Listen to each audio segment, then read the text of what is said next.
저는 그 남명선생 14대손 되는 조종명이라는 사람입니다. 제가 오늘 말씀드리고자 하는 것은 제가 어릴 때부터 한 80평생을 살아오면서 보고 듣고 느끼고 한 얘기, 또 앞으로 저희 후손들한테 남겨서 이런 꼭 해야 되겠다 생각하는 얘기, 그런 걸 말씀드리고 싶어서 나왔습니다. 제가 남명선생이 어떤 분이냐 그런 걸 느끼고 알게 된 것은 한 7, 8살 때 저희 집 사랑에서 갓 쓰고 한 노인들이 많이 모여가지고 늘 하는 말씀이 남명선생이 어쩌고 경희당이 어쩌고 이런 말씀을 들었습니다. 그런데 그 말이 무슨 말인지 모르고 어릴 때는 들었는데 그럭저럭 그 전쟁 이후에 피란을 다니다가 다행히 피란지에서 초등학교를 졸업을 하고 중고등학교를 진주 가서 다니고 뭐 그렇게 되었습니다. 그러다가 고등학교 다닐 때 교과서 중에 고전독본이라고 하는 교과서가 있었는데 거기에 두류산 양단수를 예듣고 이제 보냐 하는 그런 시조하고 삼동의 벼옷 입고 암혈의 눈비 맞아 하는 그런 하고 시조 두 편이 그 책에 실린 걸 봤는데 그 작자가 남명조아복이다. 그런 게 실린 걸 보고 하하 깜짝 놀라서 마음에 어떤 전율이 오는 걸 느꼈습니다. 말하자면 그것이 제가 철이 들고 우리 선조를 만나는 그런 의식이다. 그런 생각을 저는 지금 해볼 수 있습니다. 그러다가 세월이 많이 흘러서 그 뒤에 한 80년대 초 제가 한 40 나이가 되었을 때 그때 뭐 텔레비전 뭐 일반 그 방송 이런 데 남명선생이 많이 나오기 시작을 했습니다. 그때에 저희 집안에 운산 조이생 하는 제 집안 할아버지 되는 분이 나오셔가지고 하는 말씀이 도덕 방문할 문이요 직도 불교할 정이다. 말하자면 남명선생의 시호를 말씀하시는 것인데 무슨 뜻이냐 하면은 도가 아주 높고 학문이 넓고 밝고 한 것을 문이라고 말하고 그 지조가 곧아서 꺾이지 않는 것을 정이라고 한다. 그런 설명을 그 방송에 나와서 말씀하시는 걸 보고 야 저런 걸 이어르는 말씀을 하시지만은 저희 집안에 또 누가 앞으로 저런 일을 하겠느냐 그런 생각을 할 때 내가 앞으로 공부를 해서 저런 걸 방송에 오면 그 출연해서 얘기도 하고 학자가 오면 대접도 하고 그런 일을 제가 해야 되겠다. 그런 걸로 느꼈습니다. 제가 그 41살 되던 해, 1981년인데 그때에 농업협동조합의 합병운동이 일어났습니다. 그래서 삼장농협하고 덕산농협에 합해가지고 덕산농협이라는 이름으로 합해졌습니다. 그때에 협동조합장을 할 때에 덕천서원의 내임이 아까 말씀드린 그 운산 조이생 하는 분이 내임이었고 외임은 또 우당 하동근 하는 분이 외임으로 있었습니다. 그때에 그 집안 운산 어른이 앞으로 일이 힘들다, 큰일이다 그런 걱정을 하실 때 하동근 씨가 한만한 사람이 있으면 불러내야 된다 그런 말씀을 하시더랍니다. 그래서 저에게 덕천서원 총무라고 하는 만권을 큰 쪽에 써서 보내는 걸로 받았습니다. 서원에 원래 총무라 하는 그런 직책은 없습니다. 말하자면은 내가 앞으로 덕천서원을 좀 나와서 관여를 좀 해야 되겠다 하는 뭐 명령사라고 저는 그렇게 생각을 했습니다. 그래서 그때부터 서원에 나가기 시작했는데 그때에 저희 집안의 방은 조온환 한 분이 서원 내임이 되고 저는 협동조합장을 하면서 그 좀 서원에 가서 글을 하고 의견을 맞춰가지고 일을 하고 그래 하게 되었습니다. 그래서 그때 제가 처음에 한 일은 덕천서원에 손님이 많이 방문을 하는데 이분들한테 뭔가 남명선생이라든지 또 그 여러 가지 유적지를 해설을 말하자면 설명을 해야 되겠는데 어떻게 해야 될 것인가 그런 생각을 하면서 그 뒤에 어느 날 길거리에서 문화관광과장 군청에 하는 김동환이라 하는 분을 만나게 되었습니다. 그런데 그분이 저를 보더니 문화유산 해설사를 한번 해봐라. 그런 권유를 했습니다. 그래서 즉석에서 제가 좋습니다. 그래가지고 2002년부터 2015년까지 13년간을 남명 유적지 일대, 물론 뭐 굴레 전반도 하기는 했습니다만은 일대의 전문적인 그 해설을 맡아서 해왔습니다.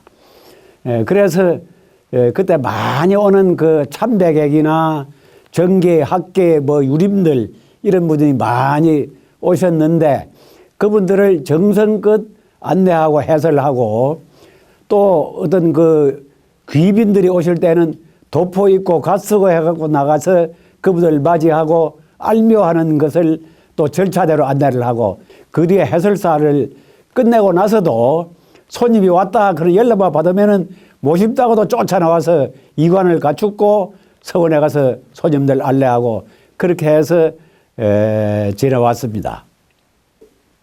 저는 그 봉제사 접빙객 그 문제를 얘기를 좀 하고자 합니다. 제사를 모시고 손님을 대접하는 거. 그게 옛날 우리 조상들은 사람이 살아가는데 첫째 가장 중요한 일이다. 그렇게 생각을 해왔습니다. 특히나 저는 그 참 남들이 말하기로 대선생 후손이다 그런 말을 하는데 대선생 후손으로서 그 어떤 예절에 안 맞아서는 안 되겠다. 그런 거를 그 말하자면 사명감으로 생각을 했습니다. 장말손 하는 분이 있는데 그분의 그 부조묘를 한번 방문을 하고 싶어서 찾아갔습니다. 그래서 거기에 입제날, 말하자면 제사를 드는 날이 돼가지고 제사장 보러 갔다가 오는 길이었습니다. 그 두 분이 저 모자가 땀을 뻘뻘 흘리고 오는데 그냥 막 아이고 고생하십니다. 그거 인사만 하고 올 생각을 했는데 그 종부가 있다가 꼭 그 대접을 받고 가야 돼요. 그냥 못 갑니다. 그러니 할 수 없어서 마루에 올라가게 됐습니다. 올라갔더만은 손님 접객하는 음식을 내놓는데 그 음식에 보니까 시꺼먼 오래된 꽃감하고 또 땅콩을 내놓는데 꽃감을 먹어봤는데 꽃감 맛이 뭐 별로 맛도 없었고 그 땅콩도 비린내가 나서 이 무슨 땅콩입니까 하고 물은 게네 그 햇볕에 말린 그런 땅콩이다. 그리 말을 합디다. 그 저희들은 그 갓 사온 그 수박을 대접하는데 그 수박만 맛있게 먹고 다른 음식은 그냥 약간 뭐 기피했다고가 그렇지만은 그분들의 정은 참 고맙게 받고 그 유물 전시관도 둘러보고 해가지고 작별을 해서 나왔는데 그때 그 종부하고 차종소의 얼굴이 아주 밝고 편해지는 걸 보고 큰 어떤 충격이랄까 그런 그 느낌을 받고 왔습니다. 그리고 또 한 가지 그 말씀드릴 것은 제가 그 아까 말씀드린 그 조합장을 하게 돼 가지고 1980년대인데 그날 어느 날 그 내공리라고 하는 마을에 어떤 농가를 방문하게 되었습니다. 주인이 바쁘게 안으로 들어가요.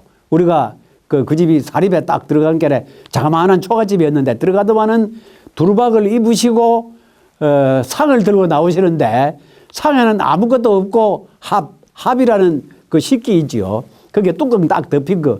그걸 덮어서 나오길래 그 뭐인고 봤더만은 뚜껑을 벗겨 보니까 찬물 한 대접이 딱 들어 있었습니다. 말하자면 손님이 우리 집에 왔는데 찬물이라도 공손히 한 잔 잡수고 가셔야 된다. 그런 뜻이었던 것 같습니다. 그래서 그분이 어떤 분이냐 하면은 그 말하자면 지금 그 우리 남명학 연구원의 이사장으로 계시는 김선유 하는 그 전에 진유교육대학 총장 지낸 분, 그분의 선고어른, 그분의 옛날 그 살아계실 때 아버지의 모습이었습니다. 이런 것이 바로 봉제사 접빙객이다. 그 오늘날도 그런 것이 남아있다.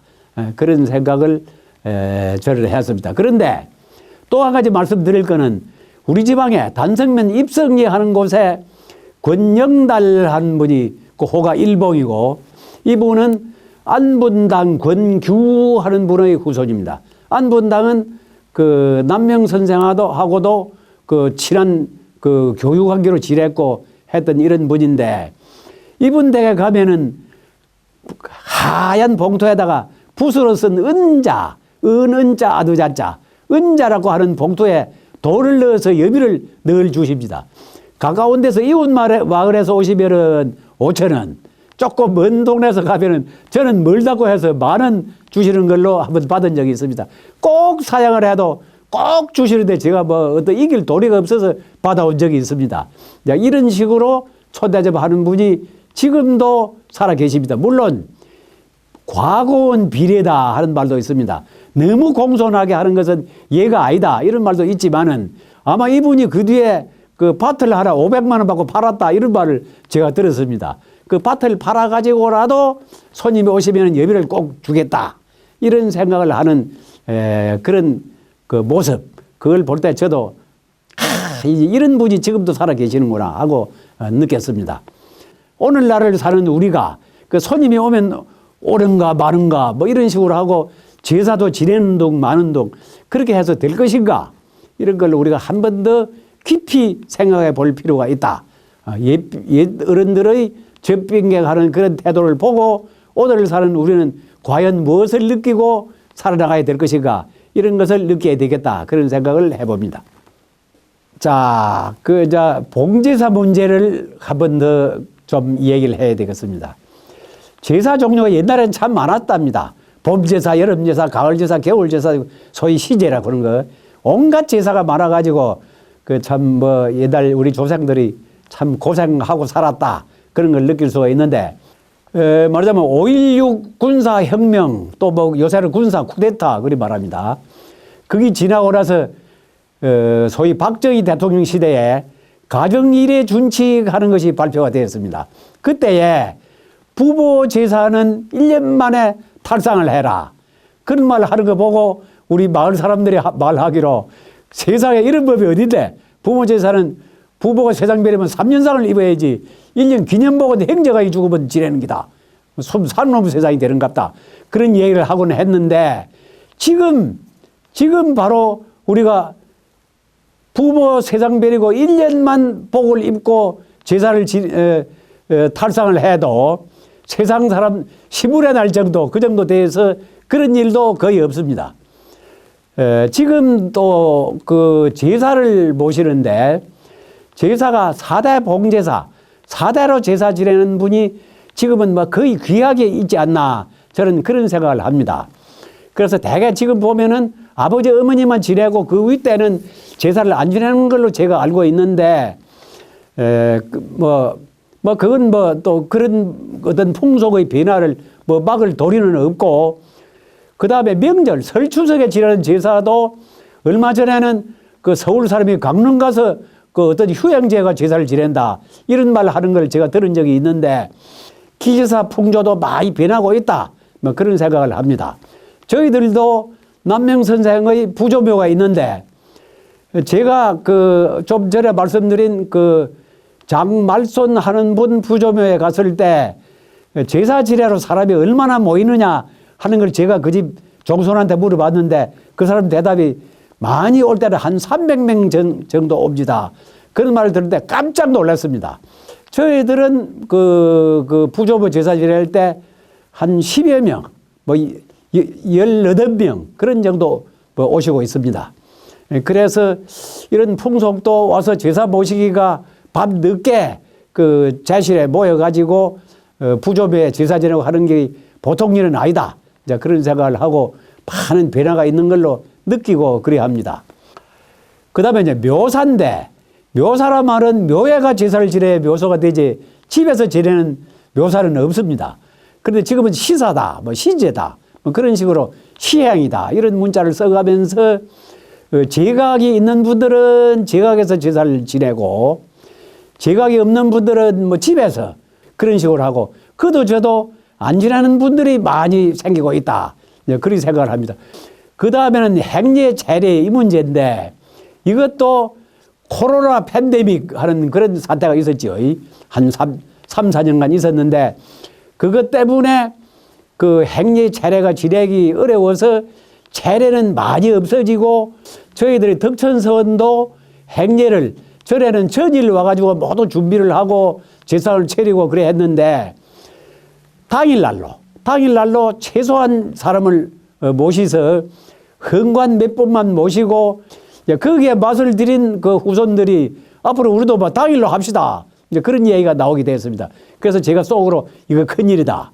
그런 생각을 해서 말하자면 서원 원님하고 그 맥망 있는 유리 몇 분하고 저희들 후손하고 모여서 이론을 했습니다. 이론을 해가지고 우리는 덕천서원은 그래서는 안 된다. 그래가지고 전일날부터 지난번부터 또 다시 하고 있습니다. 물론 세상이 바쁘기야 하지만은 그 할아버지들이 해오는 제사를 없애서야 되겠느냐 그런 생각을 하면서 저는 이것도 큰일이다. 자, 우리는 어떻게 살아야 될 것인가 그런 큰 걱정을 합니다. 사직제를 한번 얘기를 해보겠습니다. 사직단은 옛날 그 요새말로 자치단체 지방마다 현이나 군이나 목이나마다 사직단이 다 있었습니다. 있었는데 외정시대 일본 사람들 대개 사직단 장소가 좋거든요. 그래서 거기에 일본 시대 신사를 고치고 이런 식으로 해서 거의 없어지고 전국에 아마 몇 군데 안 남아 있는데 제가 사는 이 덕산하고 가까운 단상에는 사직단이 그대로 남아 있습니다. 외정시대 일본 사람들이 제사 지내는 걸 못 지내게 막 압력을 가하고 형사들이 대임설로 막 매를 쿠고 잡아가고 그랬습니다. 그 시절에 그 마을 주민들이 그 마을 사랑방의 문에다가 빛이 밖으로 안 나가도록 담요로가 가로막고 그 안에서 촛불을 켜놓고 제사를 한 번도 말하자면 제사를 안 지내는 그런 일 없이 제사를 쭉 지내왔답니다. 옛날 그 제사를 지낼 때 농협에서 단성 농협 조합장이 저보고 그런 이야기를 한번 합니다. 이 말하자면 이거는 그 관청에서 할 게 아니고 우리 농협이 주관해야 된다. 농사하고 사직 말하자면 그 영토하고 땅 귀신하고 곡식 귀신한테 제사를 지내는데 정부가 관심을 안 갖는다면은 정부나 군수가 관심을 안 갖는다면은 우리 농협이 주관해 지내자. 좋습니다. 그래가지고 농협들이 돈을 내고 제수를 잡으라 해서 제사를 지낸 그런 적이 있는데 지금은 단성 행교에서 주관해 제사를 지냅니다. 말하자면 그런 식으로 옛날에는 어떻게 했는데 지금은 어떤 식으로 변해가고 있는데 앞으로 우리가 어떻게 해야 될 것인가 하는 방향을 제 말을 듣는 여러분들이 좀 깊이 고민을 해서 어떤 변화에 우리가 적응해서 우리의 지킬 바를 지켜나가야 되겠다. 그런 의미에서 말씀을 드렸습니다. 덕산이라 하는 지명은 옛날부터 있었던 걸로 알고 있습니다.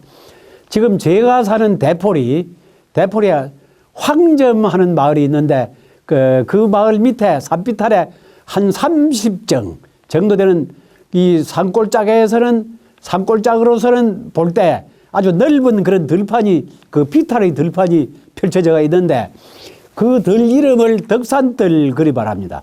그래서 이 덕산이 도대체 무슨 말이냐.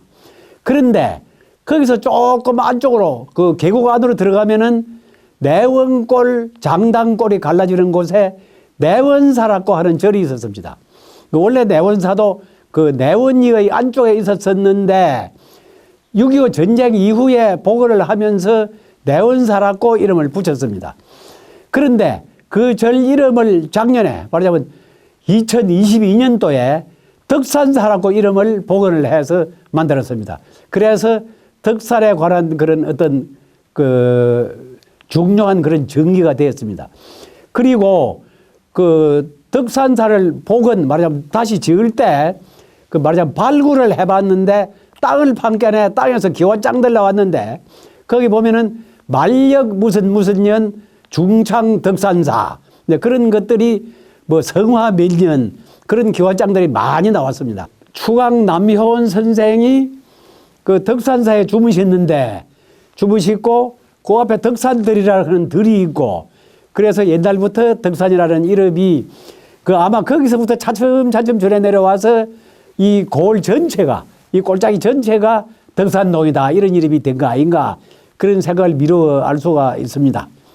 그 최석기 교수가 쓴 그 덕산동 이야기가 있는데 거기 보면은 남명 선생이 이곳으로 들어와 가지고 살게 됨으로써 명실상부한 덕산동이 되었다 그런 말을 하고 또 그래서 큰 산처럼 덕이 높은 분이 사는 동네다. 도가 있는 동네다. 이렇게 사람들한테 인식이 돼서 그 뒤에도 쭉 덕산으로 많이 사람들이 불렀다. 이제 그런 말을 하고, 그 신명사도 하는 남명 선생이 그린 도가 있는데 그 그림을 잘 이해를 하면은 남명 선생의 학문 사상을 거의 전부를 이해할 수 있다. 그런 말을 합니다. 그 신명사도 그림처럼 등산이 생겼다. 그런 얘기도 하고, 여기를 바로 무릉도원이다. 남명 선생도 말했고, 그 뒤에도 많은 선비들이 무릉도원이라 그런 그 옛날 고사를 많이 쓰고 했습니다.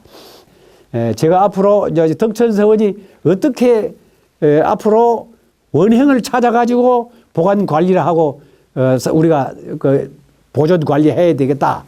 그런 얘기를 말씀드리고자 합니다. 첫째는 상정의 복원입니다. 상정이라 하는 상자는 그 상수리상, 상수리나무로 지은 정자다. 뭐 이런 뜻이 되겠습니다. 진양지에 기록이 있습니다. 거기에 보면은 사륜동은 양당촌의 동쪽에 있다. 남명 선생이 삼가 토동에서 가족을 데리고 이곳으로 거처를 옮기셨다. 산천제를 짓고서 돌을 간직하고 자신을 수양하는 장소로 삼았다. 집 앞에 대들보 없이 지프로 엮은 정사 한 칸이 있어서 바람을 쐬고 실을 읊조려는 곳으로 삼았는데 바로 상정이다. 이렇게 기록이 되어 있습니다. 이 정자를 복원하고 지금 물론 덕산 개정주 하는 남명 선생의 대표적인 유명한 시가 있지요. 그 시가 산천제 18을 만들어 가지고 걸어 놨습니다만은 상정을 산천제 앞에 그 언덕 위에 그 시냇가에다 그 집을 하나 자그마한 집을 짓고 거기 벽에다가 덕산 개정조 하는 18을 떡 붙여놓으면 얼마나 좋겠느냐. 저는 이제 그런 생각을 해봅니다.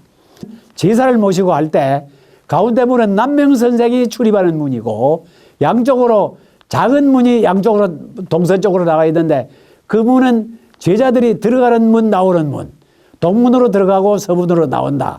그런 식으로 만들어 놓은 문인데 이 문이 지금 복원할 때 임시로 만든 문이 산문이지 원래는 문루가 있었답니다. 물론 문루의 이름은 유정루라고 하다가 그 다음에 시정루라고 하는 등 이름은 바뀌었습니다만은 덕천서원 원지에 보면은 기록이 분명히 나와 있습니다. 그래서 그 문루를 반드시 복원해야 되겠다. 그런 얘기를 하고 원지에 보면은 그 물에 들어가면은 문 안의 좌우에 네모난 못을 파고 연꽃을 심었고 못 위에 한 그루의 소나무를 나누어 심었다. 지금 다른 서원에 가보면 다 문루가 있습니다. 그런데 덕천서원 문루가 없는데 그걸 반드시 복원을 해야 되겠다. 그런 생각을 합니다. 지금 선조대왕이 남명 선생한테 내린 사제문 비는 지금 그 산천제 앞에 복원이 되어 있습니다만은 그 정조대왕이나 그 뒤에 또 광해군이 내린 사제문도 있습니다. 두 비를 적당한 장소에 복원을 해야 되겠다. 그런 생각을 합니다. 그 다음에 또 한 가지는 덕천서원의 동제서제, 동제를 그 진덕제, 서제를 수업제 그리 말하는데 진덕제, 수업제의 끝에 난간을 만들고 그 마루를 조금 높이 만들고 해가지고 누각의 형태를 만들어가지고 그다가 이름을 동자에는 광풍원, 서자에는 제월련 그렇게 현판을 달았다는 겁니다. 그래서 그거는 힘 안 들어도 힘이 크게 안 들어도 약간 개조만 하면은 그 누각 형식으로 약간 고칠 수가 있다. 그래서 그걸 만들어서 광풍원, 제월련도 꼭 복원을 하자. 제가 이제 그런 생각을 해봅니다. 그 다음에 한 가지는 서원 문 밖에 옛날에 있던 쇄심정이 그대로 서가 있는데 그 쇄심정 말고 그 쇄심정의 북쪽 했는데 뭐 북쪽 아마 제 생각에는 서쪽일까 그런 생각이 드는데 거기에 취성정 하는 정자가 또 하나 있었답니다. 취성정이라는 뜻은 세상 사람이 전부 술에 취해 있어도 나는 홀로 술에 깨서 있겠다. 아마도 그 이름을 써가지고 그 정자 이름을 지었을 거 아니냐. 그 정자를 반드시 보존해갖고 남명 선생이 생전에 또렷하고 깨있는 마음으로 세상을 살았던 것처럼 우리도 앞으로 그런 마음 자세로 살아가자. 그런 어떤 교훈이 되지 않겠느냐. 그래서 반드시 이 취성정은 복원돼야 되겠다. 그런 생각을 해봅니다. 또 뭐 하고 싶은 말이 많지만은 이런저런 몇 가지의 우리가 덕산동에 사는 이유하고 이 아름다운 고을을 잘 가꾸고 보존해 나가야 되며 거기에 남명 선생을 추모해서 그 제자들이 이루었던 그 만들었던 수많은 유적들을 가급적이면 거의 다 원래의 형태, 원래의 뜻으로 복원해서 남명 선생의 정신이나 사상을 우리가 개성해 나가는데 어떤 큰 그 어떤 본이 되는 모범이 되는 그런 자료를 삼아 나가면서 우리가 살아나가자. 그런 말씀을 드리면서 제 얘기를 맺도록 하겠습니다. 감사합니다.